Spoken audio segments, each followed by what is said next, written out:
Romanos capítulo 1, versículos del 1 al 7. Así nos dice el Señor en esta tarde. Pablo, siervo de Jesucristo, llamado a ser apóstol, apartado para el evangelio de Dios, que él había prometido antes por sus profetas en las santas escrituras, acerca de su Hijo, nuestro Señor Jesucristo, que era del linaje de David según la carne, que fue declarado Hijo de Dios con poder, según el Espíritu de santidad, por la resurrección de entre los muertos, y por quien recibimos la gracia y el apostolado para la obediencia a la fe en todas las naciones por amor de su nombre, entre las cuales estáis también vosotros llamados a ser de Jesucristo. A todos los que estáis en Roma, amados de Dios, llamados a ser santos, gracia y paz a vosotros, de Dios nuestro Padre y del Señor Jesucristo. Hermanos, hoy por la gracia de Dios comenzamos a exponer la carta a los romanos. El Señor nos permitió exponer Primera de Corintios, Segunda de Corintios. Ha sido de gran bendición para todos nosotros, yo lo sé. Y ahora vemos que el Señor nos conduce a través de esta preciosa carta, que es el corazón del Evangelio.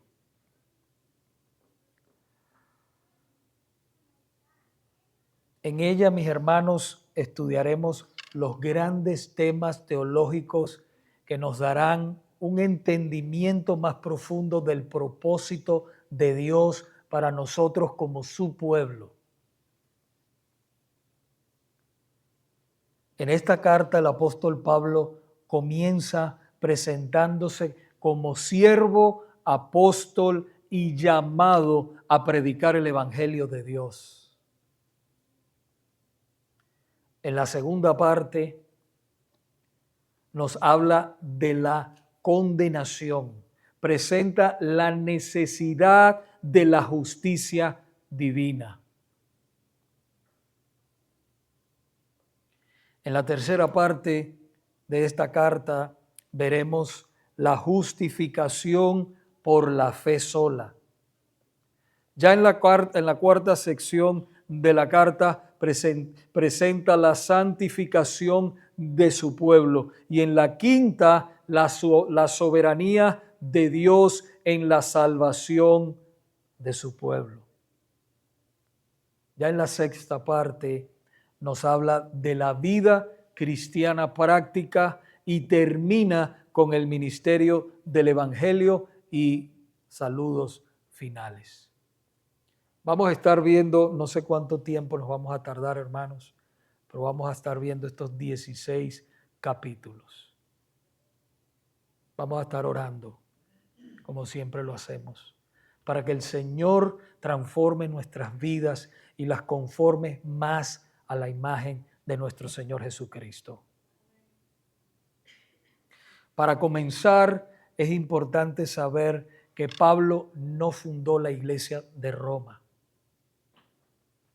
Es posible que la haya fundado un grupo de judíos gentiles convertidos al Señor, tal vez en el día de Pentecostés, cuando el apóstol Pedro predicó ese tremendo mensaje.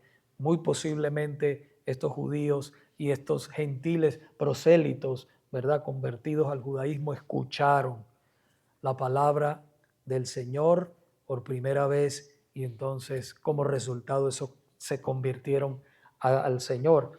Y es posible que ellos sean los que hayan fundado esta iglesia de Romanos. La carta, hermanos, comienza así de esta manera. Vaya a su Biblia, por favor, y manténgala ahí abierta en Romanos capítulo 1.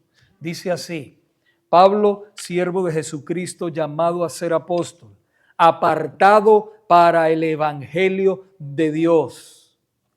Es importante notar aquí la triple descripción que Pablo da de sí mismo. Él se describe primero como siervo, después como apóstol y por último como apartado para el evangelio de Dios. La palabra siervo en griego, doulos, significa esclavo.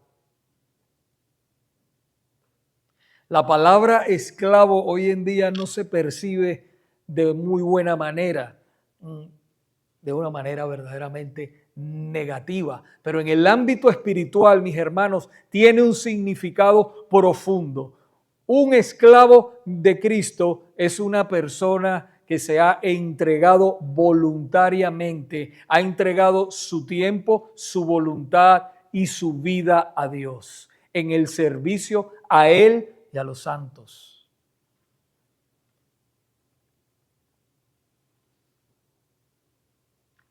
Con esta expresión, lo que Pablo estaba diciendo de esclavo era que el Señor Jesucristo es mi amo, mi dueño, y yo soy su esclavo. En otras palabras, mis hermanos, mi vida entera le pertenece a Él. Eso era lo que estaba diciendo el apóstol Pablo. De la misma manera, aquellos de nosotros que hemos sido salvos por la gracia de Dios, por Cristo nuestro Señor, ahora somos sus esclavos. Cristo es nuestro dueño, nuestro amo, nuestro Señor.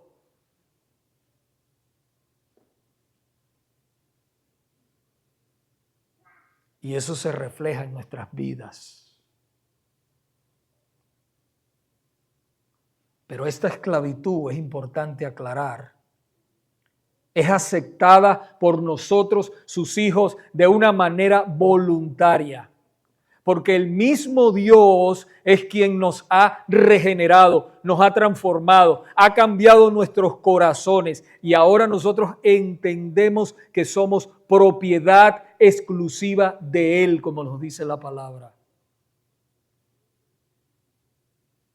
Un esclavo no se manda a sí mismo. Tiene un amo, tiene un Señor.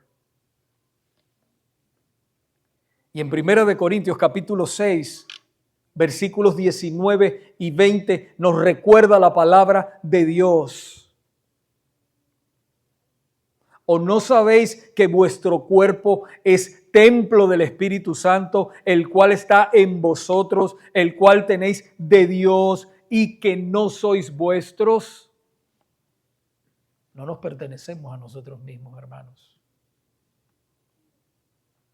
Porque habéis sido comprados por precio, hermanos. Hemos sido comprados por el precio más alto, la sangre de Cristo. Glorificad pues a Dios en vuestro cuerpo y en vuestro espíritu, los cuales son de Dios.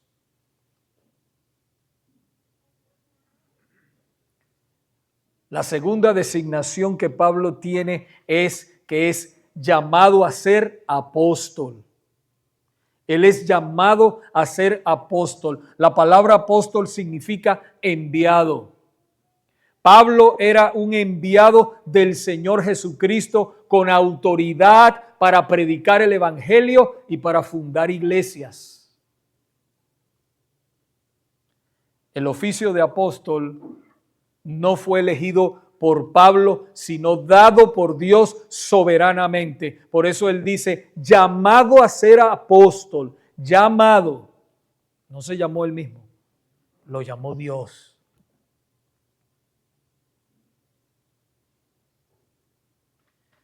El ser humano no tiene nada que ver con este llamado, sino que es Dios el que llama a sus siervos para que le sirvan.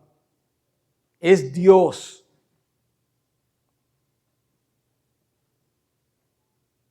La última designación que utiliza Pablo es apartado para el evangelio de Dios.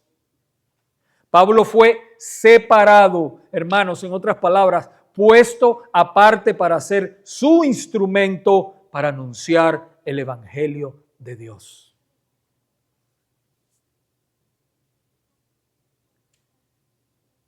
Cuando el Señor, si ustedes recuerdan, envió a Ananías para que le impusiera las manos a Pablo, para que él recobrara la vista, Ananías no quería ir a imponerle las manos a Pablo, porque Pablo había sido perseguidor, había sido muy malo con la iglesia. Pero el Señor le dijo a Ananías en Hechos capítulo 9, versículos 15 y 16, ve, porque instrumento escogido me es este, para llevar mi nombre en presencia de gentiles, de reyes y de los hijos de Israel, porque yo le mostraré cuánto le es necesario padecer por mi nombre.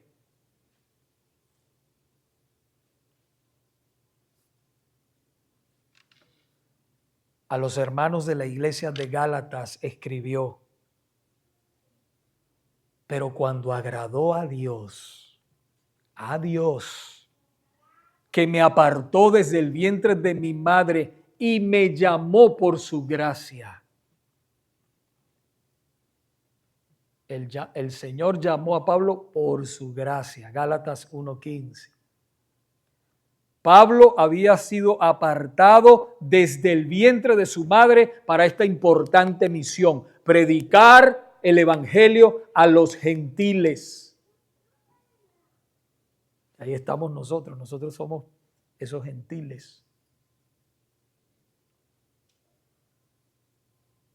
El siguiente versículo nos da una de las promesas mesiánicas más hermosas del Nuevo Testamento. Por favor, vaya ahí a su Biblia, Romanos capítulo 1, versículos del 2 al 4. Nos dice que Él, Dios, hablando de Dios, había prometido antes por sus profetas en las santas escrituras acerca de su Hijo, nuestro Señor Jesucristo, que era del linaje de David según la carne, que fue declarado Hijo de Dios con poder, según el Espíritu de santidad, y por la resurrección de entre los muertos.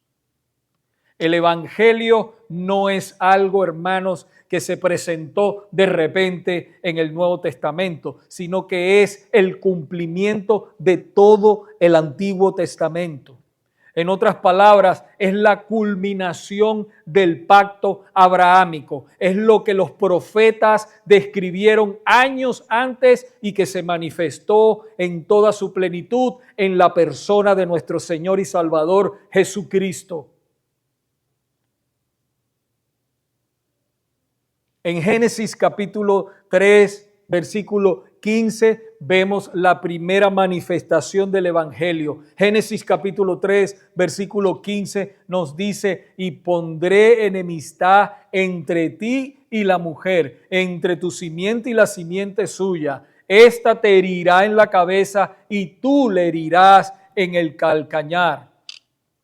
Este fue el resultado, hermanos, de la desobediencia de Adán y Eva, pero también la promesa de un Mesías que vendría a redimir a su pueblo.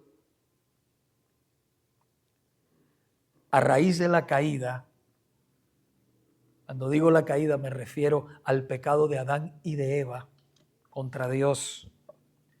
La humanidad entera quedó dividida en dos grupos. Los redimidos, que son los salvos, que aman a Dios y le obedecen, y los réprobos, que son los incrédulos, que se aman a sí mismos. Está dividida.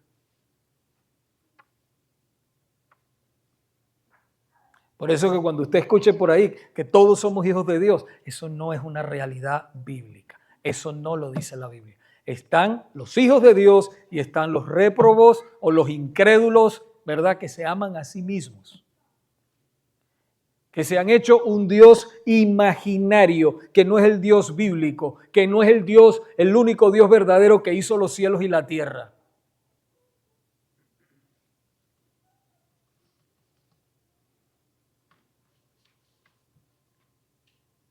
Así, de esta manera se desarrolla, mis hermanos, toda la trama de la redención. Por eso nosotros predicamos el Evangelio, para que el Señor salve a aquellos que están perdidos, aquellos que Él ha predestinado para esta salvación tan grande desde la fundación del mundo.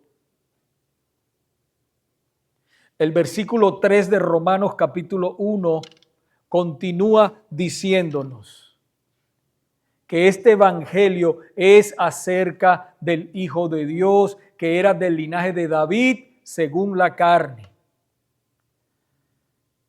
La encarnación de Cristo fue un hecho real e histórico. El Hijo de Dios se encarnó asumiendo la naturaleza humana y nació de una joven judía llamada María, hermanos, que venía de la descendencia del rey David. Un ángel se le apareció a María. En el Evangelio de Lucas lo vemos en el capítulo 1, versículos 32 y 33, y le dijo acerca de Jesús: este será grande y será llamado Hijo del Altísimo, y el Señor Dios le dará el trono de David su padre, y reinará sobre la casa de Jacob para siempre, y su reino no tendrá fin.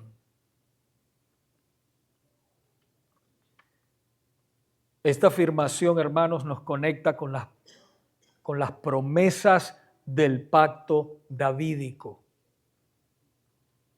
Jesús, según la carne, vendría a este mundo por el linaje de David. El apóstol Juan afirma esto con tal convicción que dice que el que diga que Jesús no ha venido en carne no pertenece a Dios. No pertenece a Dios. El que diga que Jesús no ha venido en carne, no se encarnó, no es de Dios. Primera de Juan capítulo 4 versículos 2 al 3 nos dice: y en esto conoced el Espíritu de Dios. Todo espíritu que confiesa que Jesucristo ha venido en carne es de Dios. Y todo espíritu que no confiesa que Jesucristo ha venido en carne no es de Dios. Y este es el espíritu del anticristo, el cual vosotros habéis oído que viene y que ahora está en el mundo.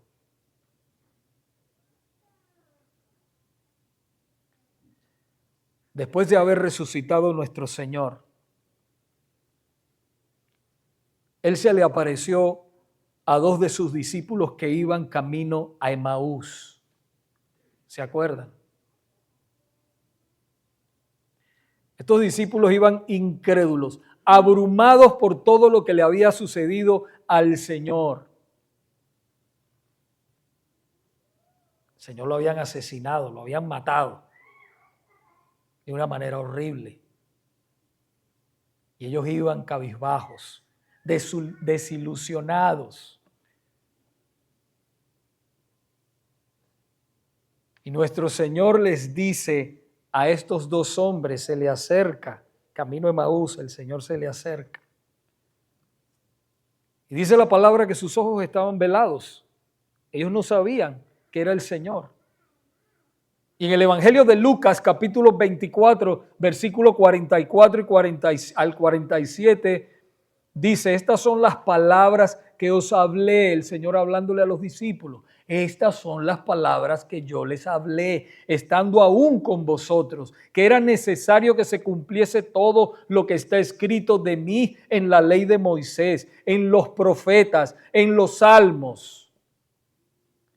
Entonces les abrió el entendimiento para que comprendiesen las Escrituras y les dijo: así está escrito y así fue necesario que el Cristo padeciese y resucitase de los muertos al tercer día, y que se predicase en su nombre el arrepentimiento y el perdón de pecados en todas las naciones, comenzando desde Jerusalén. La resurrección de Cristo es la demostración y proclamación pública de lo que Jesús era en la eternidad.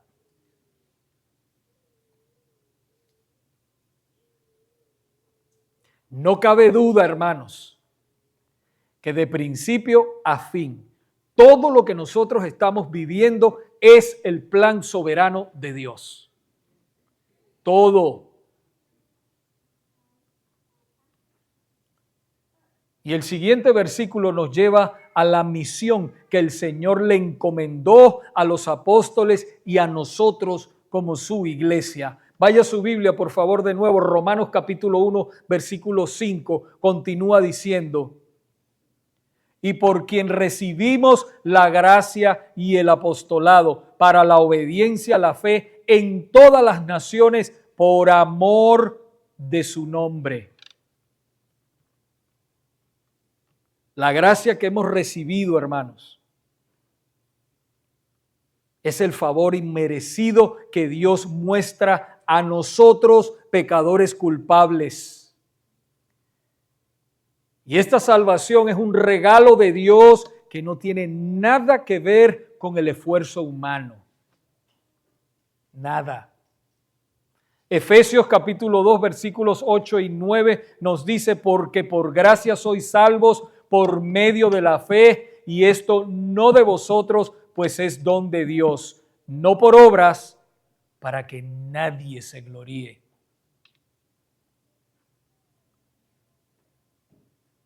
El apostolado fue directamente a los 12 apóstoles originales del Señor. Segunda de Corintios capítulo 5, versículos 19 y 20 nos dice que Dios estaba en Cristo reconciliando consigo al mundo, no tomándoles en cuenta a los hombres sus pecados, y nos encargó a nosotros la palabra de la reconciliación. Así que somos embajadores en nombre de Cristo, como si Dios rogase por medio de nosotros. Os rogamos en nombre de Cristo, reconciliaos con Dios.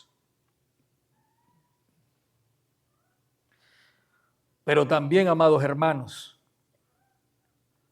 esta encomienda se le ha dado a la iglesia para continuar lo que ellos iniciaron por mandato del Señor. Id y predicad el evangelio a todas las naciones.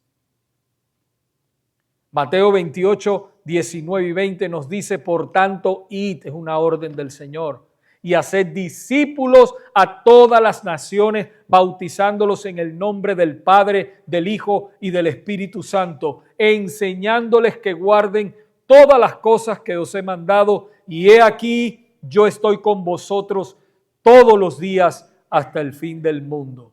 Amén.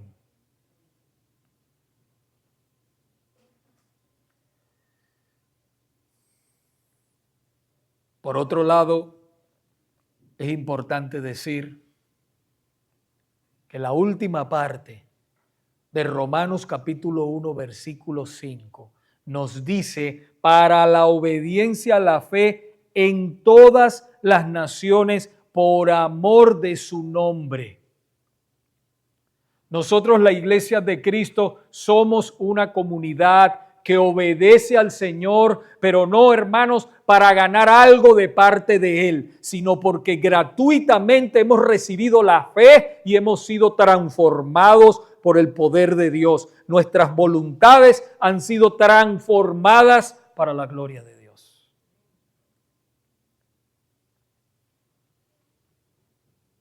Por eso caminamos por el camino angosto, como nos dice el Señor en el Evangelio de Mateo capítulo 7, versículos 13 y 14.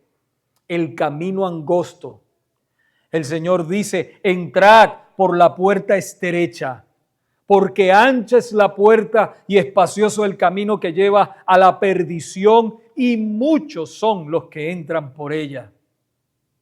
Porque estrecha es la puerta y angosto el camino que lleva a la vida, y pocos son los que la hallan.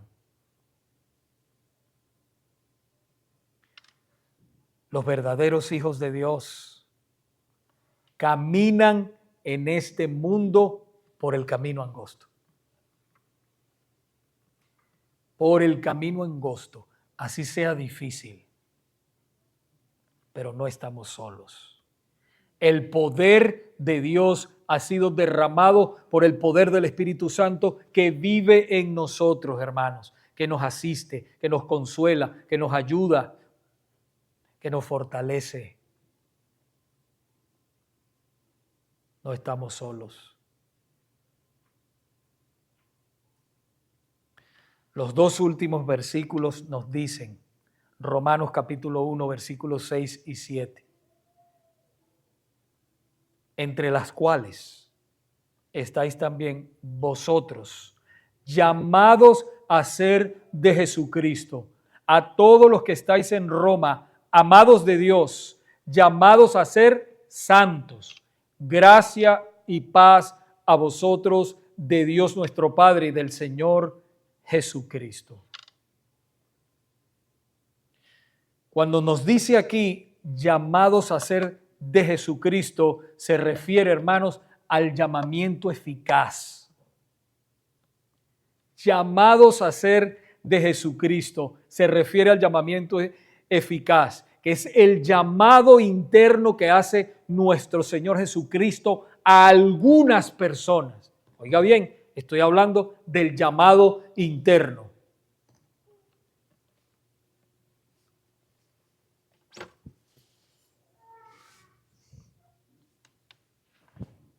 Sí, estoy ya hablando del llamado interno que el Señor hace a algunas personas, mis hermanos. Y es importante observar que Pablo está exclusivamente en este momento hablando de ellos, de aquellos a los cuales el Señor le ha hecho el llamado interno. Hay un llamado externo, que es la libre oferta del Evangelio, que le predicamos a todo el mundo, pero hay un llamado interno que lo hace solamente el Espíritu Santo de Dios. Cuando esa persona escucha el Evangelio predicado, lo trae a sus pies. Y ese llamado es eficaz, no falla. Pablo estaba hablándole a los que Dios había escogido desde antes de la fundación del mundo. Miren Efesios, capítulo 1, versículos del 3 al 5. Dice, bendito sea el Dios y Padre de nuestro Señor Jesucristo, que nos bendijo con toda bendición espiritual en los lugares celestiales en Cristo, según nos escogió, vea bien, según nos escogió en Él, ¿cuándo? Antes de la fundación del mundo, para que fuésemos santos y sin mancha delante de Él, en amor, habiéndonos predestinado para ser adoptados hijos suyos por medio de Jesucristo, según el puro afecto de su voluntad. Está claro, hermanos.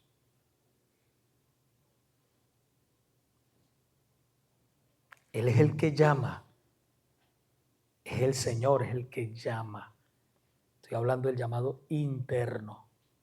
Por supuesto el llamado externo también, pero el interno no falla. Cuando Cristo llama, hermanos, internamente, nadie puede decir que no. Nadie. Porque es Él, el Señor, el que regenera ese corazón de piedra y lo cambia por un corazón de carne.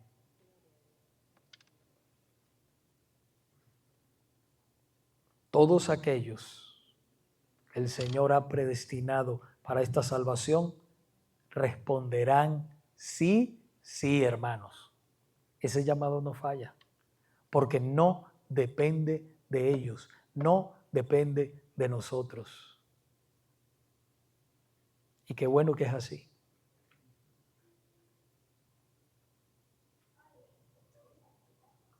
Por otro lado, no podemos dejar de decir que el amor de Dios por sus hijos es una cadena irrompible. Imagínense una cadena con eslabones, pero esta cadena es irrompible. ¿Cómo lo sabemos nosotros? Romanos capítulo 8, versículo 28 al 30 nos dice, y sabemos que a los que aman a Dios, todas las cosas les ayudan a bien. Fíjese una cosa, que esto le aplica a los hijos de Dios, no le aplica a los impíos, no le aplica a los incrédulos. No se lo diga a un incrédulo, esto no le aplica a ellos. A los que aman a Dios, los únicos que pueden amar a Dios son sus hijos, son aquellos que Él ha regenerado, porque Él los amó primero, por eso le podemos amar ahora.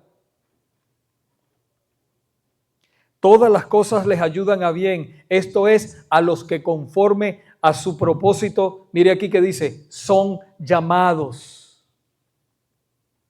Porque a los que antes los conoció, antes que nacieran, antes que usted estuviera en el vientre de su madre, ya Él sabía que usted venía y sabía que iba a ser salvo, porque lo escogió desde antes de la fundación del mundo. Sigue diciendo, también los predestinó para que fuesen hechos conforme a la imagen de su Hijo, para que Él sea el primogénito entre muchos hermanos. Y a los que predestinó, predestinó, a estos también llamó. Llamado eficaz, llamó. Y a los que llamó, a estos también justificó en Cristo. Por el sacrificio de Cristo nos justificó el Señor por su sangre. Y a los que justificó, a estos también glorificó. Cuando ya estemos allá en la gloria, hermano. Esa es una cadena que no se rompe. Nadie la puede romper. Nadie. Ni usted mismo. Ni usted mismo que ha recibido esta salvación tan grande. Usted no puede romper esa cadena. Aquí nos lo dice en la palabra claramente. Y qué bueno por eso, hermano. Qué bueno que la salvación no depende de nosotros. Si la salvación dependiera de nosotros, ya hace tiempo lo hubiésemos perdido. Ya hace tiempo lo hubiésemos perdido. Es más, nunca, jamás hubiésemos buscado a Dios, porque el ser humano no busca a Dios. El ser humano aborrece a Dios y anda a espaldas de Él. Esa es la verdad.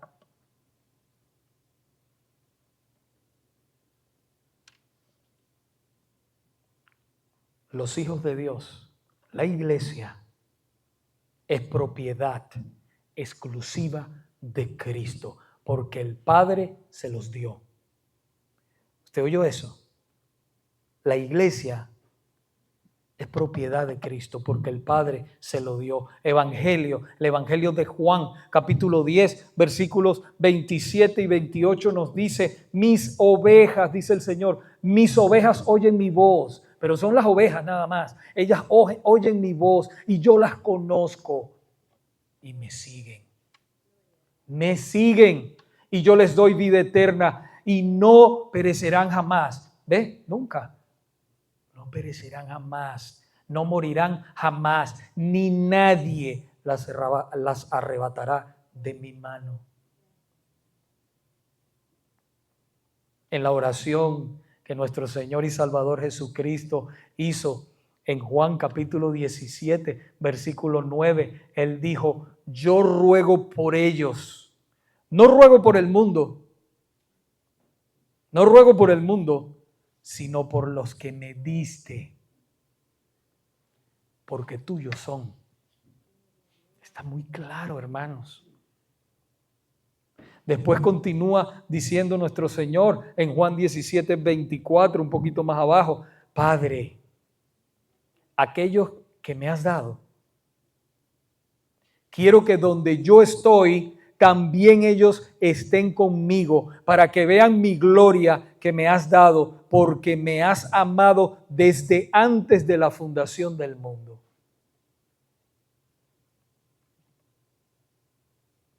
Qué hermoso. ¿Usted quiere un amor más grande que ese? No lo va a encontrar, hermanos.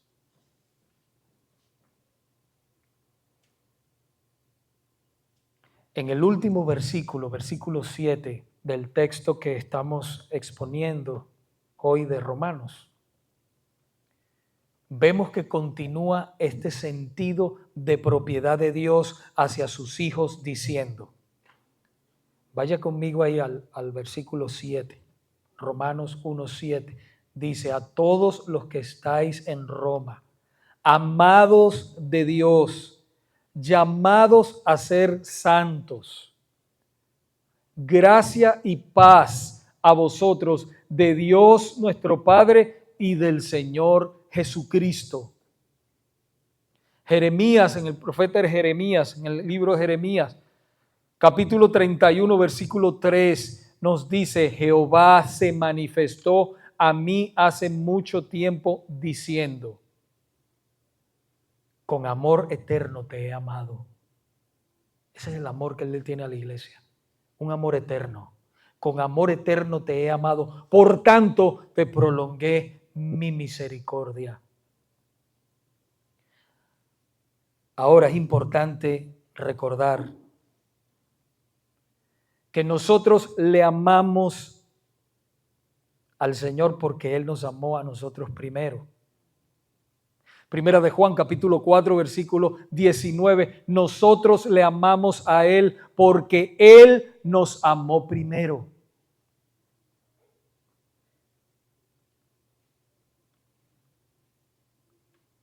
Por eso es imposible que un inconverso diga que él ama a Dios. Si está diciéndole, se está mintiendo a él mismo y está mintiendo a los demás. No, mi hermano. Cuando nosotros no éramos cristianos, nosotros aborrecíamos a Dios. Pastor, pero yo nunca dije eso, ni salieron por mis labios. Pero tus hechos, tu vida, tu pecado original, decía claramente que aborrecías y que yo también aborrecía a Dios. El Señor dijo claramente: si me amáis, guardad mis mandamientos. Y ningún impío puede guardar los mandamientos. Ninguno. Obedecerle a Él. Otro punto importante en el versículo 7 es que dice: llamados a ser santos. Santo significa separado, exclusivo para Dios. Dios nos ha separado para que vivamos todo el tiempo que nos resta en esta tierra para la gloria de Él, hermanos. Para eso nos ha separado. Eso es lo que significa ser santo. Por supuesto, Él quiere que seamos santos. Primera de Pedro, capítulo 1, ¿verdad? 15 y 16. Sean santos porque yo soy santo.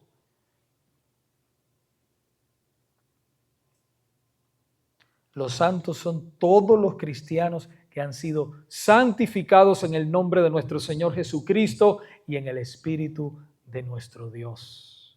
Como nos dice Primera de Corintios capítulo 6, versículo 11, y esto erais algunos. Porque si empieza a leer antes, te habla de todo, borracho, de todo. Y esto erais algunos de nosotros. Mas ya habéis sido lavados, ya habéis sido santificados, ya habéis sido justificados en el nombre del Señor Jesús y por el Espíritu de nuestro Dios. Usted es santo. Si usted es salvo, usted es un hijo y una hija de Dios. Si lo es, usted es santo. Y puede discutir eso conmigo todo el día, mi hermano, pero la palabra de Dios no los dice. Usted ha sido santificado, separado para Dios. Wow, cuando uno estudia todas estas cosas, hermano, qué hermoso es esto. Qué hermoso. Se da cuenta uno de que todas las cosas que estamos pasando en este momento son pasajeras, hermanos, y que estamos en el hueco de las manos de nuestro Señor y nada nos podrá arrebatar de Él. Y todo lo que estamos pasando Él lo permite con un propósito. Nada se escapa de sus manos. También en Primera de Pedro, capítulo 2, versículo 9. Mire lo que dice el Señor de nosotros, su iglesia, ustedes, óigalo bien, mas vosotros sois linaje escogido. Usted ha sido escogido. Real sacerdocio, nación santa, pueblo adquirido por Dios, para que anunciéis las virtudes de aquel que os llamó de las tinieblas a su luz admirable.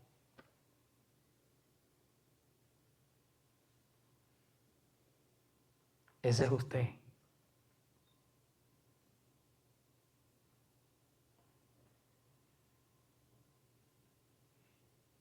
La posesión más importante que Dios tiene sobre la faz de esta tierra es su iglesia. Es su iglesia, hermano. Usted.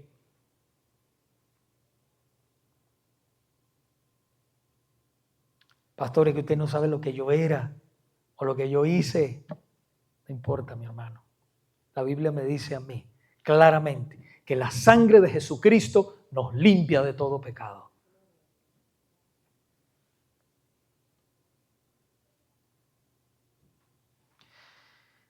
El apóstol Pablo comienza esta carta, como hemos ya visto hoy, hablándonos del Evangelio de Dios.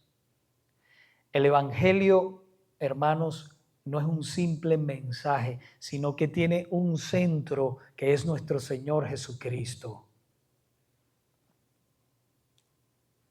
El santo y justo Hijo de Dios cargó con el horrendo pecado tuyo y mío, hermanos, soportó la ira terrible de Dios para que esa ira no cayera sobre nosotros. El justo por los injustos para llevarnos a Dios o reconciliarnos con Dios. Esas son buenas noticias.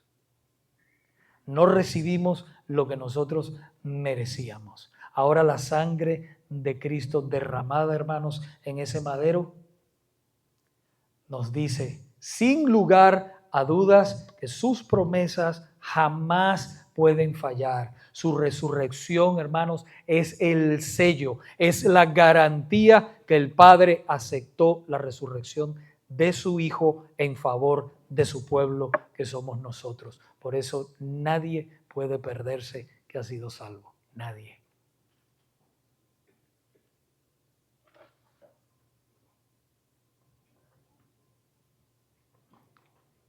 Como nos dice claramente Lucas capítulo 24, versículo 46, nos garantiza esto el Evangelio. Dice, así está escrito, y así fue necesario que el Cristo padeciese y resucitase de los muertos al tercer día. Todas las demás religiones, todos sus líderes están muertos y en la tumba, solo Cristo resucitó. Mis hermanos, si Cristo, dice la palabra, no resucitó, vana es nuestra fe, vana es nuestra predicación. Todavía nosotros somos hallados en pecado. Pero dice la palabra, Cristo sí resucitó. Primicia de los que durmieron es hecho este. Y porque Él vive, tú y yo vivimos también. Y vivimos para siempre. Aunque salgamos de este tabernáculo, de este cuerpo de muerte, hermanos, el alma volará al Señor, a la presencia del Señor. Estar ausentes del cuerpo es estar en la presencia del Señor. El cristiano no muere, eso es lo que se dice por ahí. El cristiano duerme. Dice, bueno, muere el cuerpo, ¿verdad? Este cuerpo de muerte. Pero el alma va a Dios.